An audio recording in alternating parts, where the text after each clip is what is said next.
Assalamualaikum warahmatullahi wabarakatuh. Kali ini saya Dara Aurora bersama rekan saya Reda Fitri akan menemani Pradi semua dalam program Kaltara Sepekan. Program ini kami hadirkan khusus untuk Pradi semua untuk menginformasikan mengenai kegiatan Pemprov Kaltara dan informasi terupdate lainnya.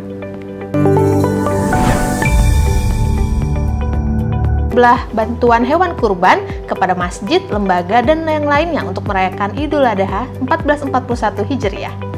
Adapun sumbangan hewan kurban tahun ini yakni yang berasal dari dukungan dana ASN Pemprov Kaltara sebanyak 49 ekor, panitia Hari Besar Islam Pemprov Kaltara 6 ekor, ditambah 1 ekor sapi bantuan Presiden Joko Widodo. Untuk tahun ini, sapi Presiden seberat 900 kg diserahkan kepada pengurus Masjid Agung Istiqomah, Tanjung Selor, Bulungan.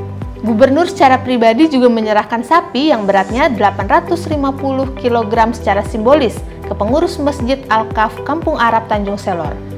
Lalu 54 ekor lainnya juga dibagikan secara simbolis, yaitu 14 ekor ke sejumlah masjid dan langgar di Tanjung Selor, 5 ekor ke Tanjung Palas, 2 ekor ke Tanjung Palas Utara, 1 ekor ke Sekatak, 2 ekor ke Tanah Tidung, 3 ekor ke Kabupaten Malinau. Sedangkan ke Lumbis dan Simanggaris juga disalurkan masing-masing 1 ekor sapi, 4 ekor ke Nunukan, 2 ekor ke Sebatik, 12 ekor ke Tarakan, dan 2 ekor ke Pulau Bunyu. Gubernur juga berpesan panitia kurban pada saat sholat Idul Adha dan penyembelihan nanti harus memperhatikan betul protokol kesehatan dan menjaga kebersihan. Juga kepada masyarakat umum yang berkurban diharap memperhatikan betul kesehatan hewan kurbannya.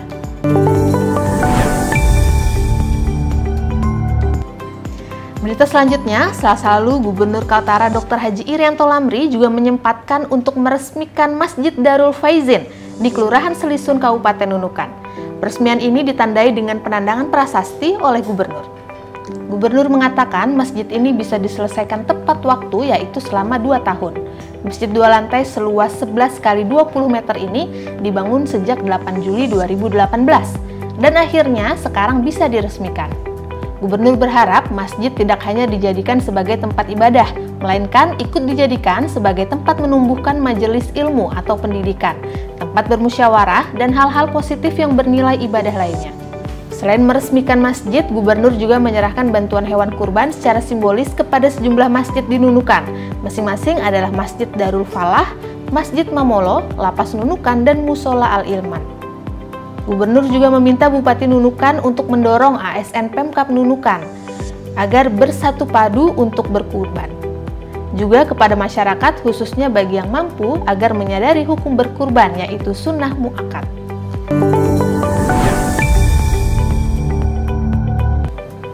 Berita selanjutnya, Rabu lalu Gubernur Kaltara Dr. Haji Irianto Lamri dan Ketua DPRD Kaltara Nur Hayati Andris menandatangani persetujuan bersama DPRD dan pemerintah terkait rancangan peraturan daerah pertanggungjawaban pelaksanaan APBD 2020. Penandatanganan dilakukan dalam rapat paripurna ke-18 masa persidangan 2 tahun 2020. Gubernur mengapresiasi atas kerjasama legislatif dan eksekutif mulai dari penganggaran, pelaksanaan, sampai dengan pertanggungjawaban APBD tahun anggaran 2019 lalu.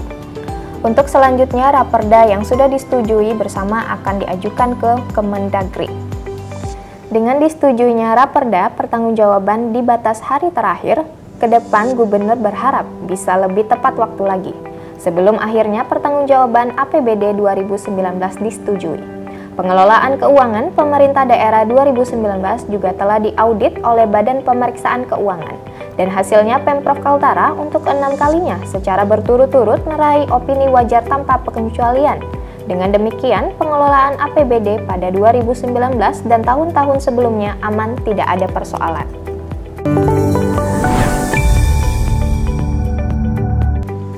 Selain menjalankan bisnis yang menghasilkan pundi-pundi rupiah, seorang peternak madu kelulut ini juga berkontribusi untuk menjaga kelestarian alam.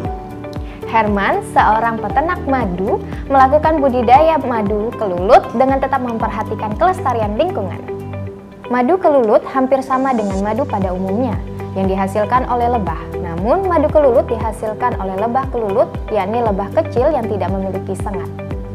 Herman membudidayakan lebah kelulut hanya di halaman belakang rumahnya saja dengan memanfaatkan tanaman bunga sebagai sumber makanan lebah kelulut. Ia pun mengembangkan beberapa tanaman yang bisa berbunga sepanjang tahun, seperti bunga air mata pengantin, santos, kaliandra, dan pohon belimbing.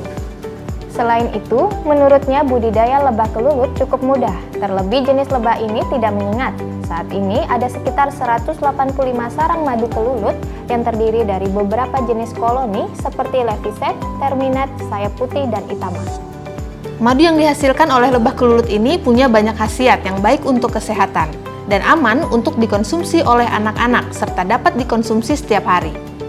Rasanya didominasi oleh rasa asam manis dan madu ini pun dibanderol dari harga Rp50.000 hingga Rp500.000 per kilo. Untuk pemasaran, Herman hanya mengandalkan pembeli untuk langsung datang ke kediamannya di Jalan Poros Trans Kaltim, Tanjung Palas.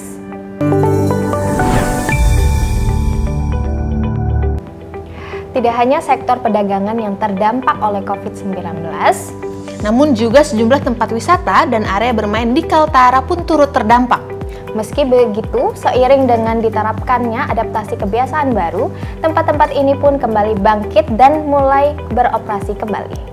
Setelah ditutup lebih dari 3 bulan akibat pandemi COVID-19, salah satu objek wisata di Tanjung Selor, yakni Wahana Bermain Surya atau biasa disingkat WBS, kini kembali dibuka untuk menyambut adaptasi kebiasaan baru. WBS yang terletak di Jalan Jelarai Raya, Tanjung Selor sudah bisa dikunjungi dengan tetap menerapkan protokol kesehatan. Pemilik WBS mengatakan pihaknya tetap menerapkan protokol kesehatan saat mulai kembali membuka layanan kepada pengunjung. Khusus pengunjung yang ingin berkunjung disarankan untuk melakukan sistem booking terlebih dahulu.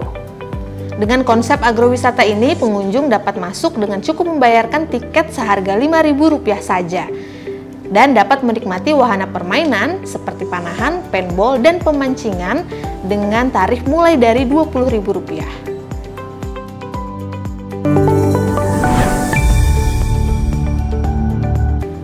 Informasi tersebut sekaligus mengakhiri seluruh perjumpaan kita kali ini. Jangan lupa untuk terus saksikan Kaltara Sepekan setiap hari Sabtu di channel YouTube dan Instagram Humas Kaltara. Jangan lupa juga untuk di-subscribe, like, dan komen akun media sosial Humas Kaltara. Dan bagi masyarakat yang punya video atau informasi menarik lainnya yang ingin ditayangkan di Kaltara Sepekan, silahkan email ke humasprofkaltara@gmail.com. Akhir kata, saya Dara Aurora bersama rekan saya, Reda Fitri, mengucapkan terima kasih atas perhatian Anda. Sampai jumpa dan wassalamualaikum warahmatullahi wabarakatuh.